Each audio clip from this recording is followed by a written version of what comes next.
Assalamualaikum warahmatullahi wabarakatuh. Bagaimana kabar anak-anak semuanya?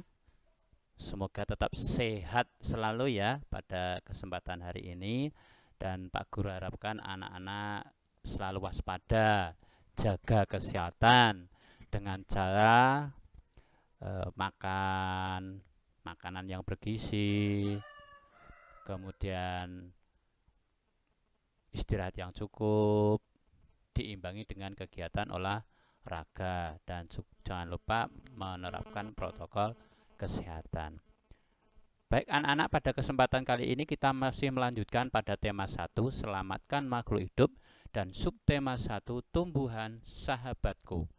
Kali ini kita sampai pada pembelajaran keempat. Nah, kita akan belajar mengenai bagaimana cara membuat simpulan teks laporan dan penerapan sila ketiga Pancasila dalam kehidupan sehari-hari. Baik, kita mulai pada materi yang pertama, yaitu membuat simpulan teks laporan. Nah, simpulan sendiri apa anak-anak? Simpulan adalah ikhtisar atau ringkasan, rangkuman akhir dari sebuah teks.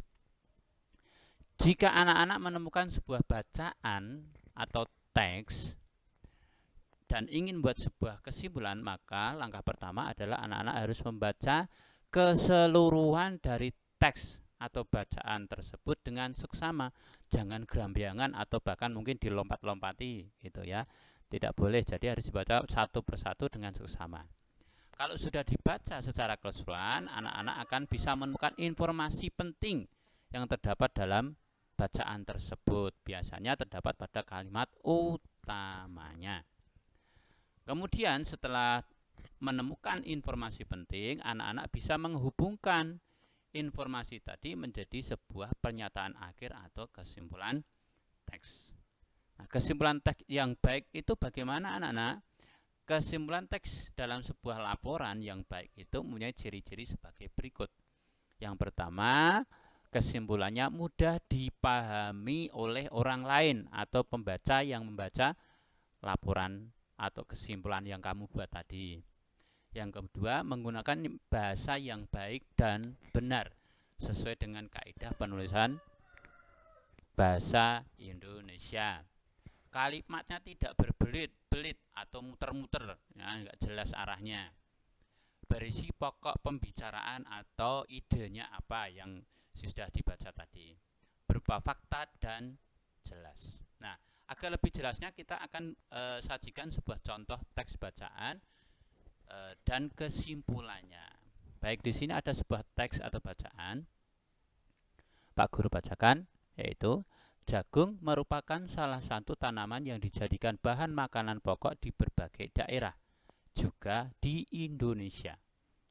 Contohnya, penduduk Pulau Madura menjadikan jagung sebagai makanan pokoknya.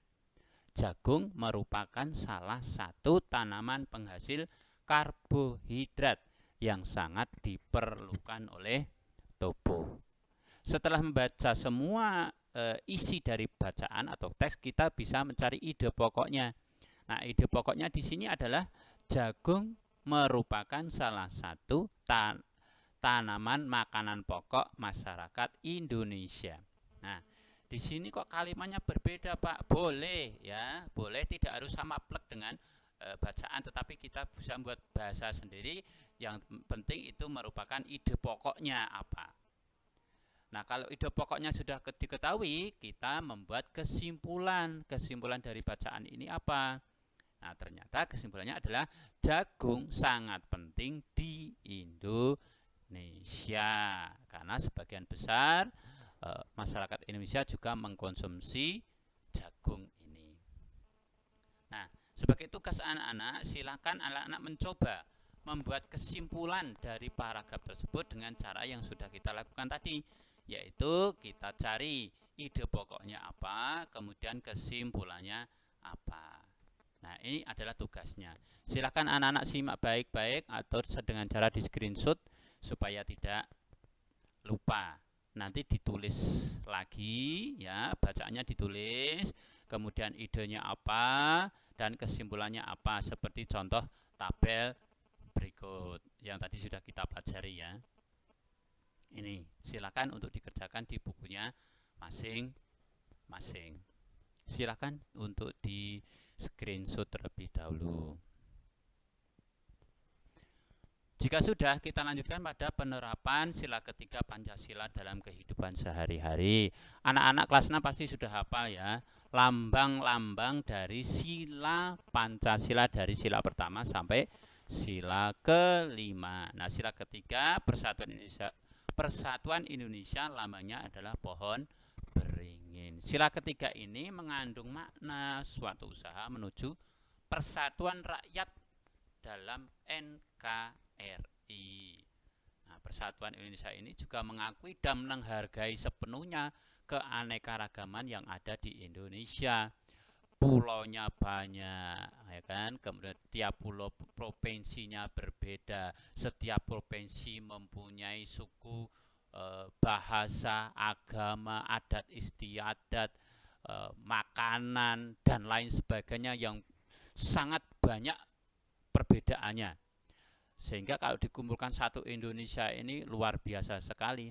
Akan tetapi bangsa Indonesia menjunjung tinggi keanekaragaman tersebut menjadi sebuah jalan bahwa perbedaan itu bukan untuk dijadikan perselisihan, tetapi justru perbedaan menjadi tempat agar Indonesia tetap bersatu. Maka ada semboyan Bhinneka Tunggal Ika, walaupun berbeda-beda tetapi tetap satu jua. Nah, apa saja nilai-nilai yang terkandung dalam sila ketiga Pancasila? Ya, di dalamnya ada kerjasama, ada rela berkorban, mengembangkan rasa bangga dan cinta tanah air.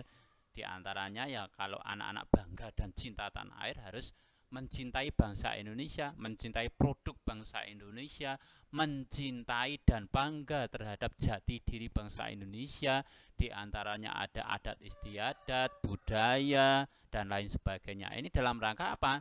Mengembangkan persatuan Indonesia atas dasar Bhinneka Tunggal Ika yang tadi sudah disebutkan. Nah, sebagai tugas akhir, anak-anak silakan mengerjakan evaluasi pembelajaran 4 Romawi 2 nomor 1 dan 2 saja. Silakan dikerjakan di buku tulis dan dikumpulkan ke Pak Guru sesuai jadwal yang sudah ditentukan. Baik anak-anak, kita ketemu lagi pada pembelajaran selanjutnya. Pesan Pak Guru, tetap jaga kesehatan dan tetap semangat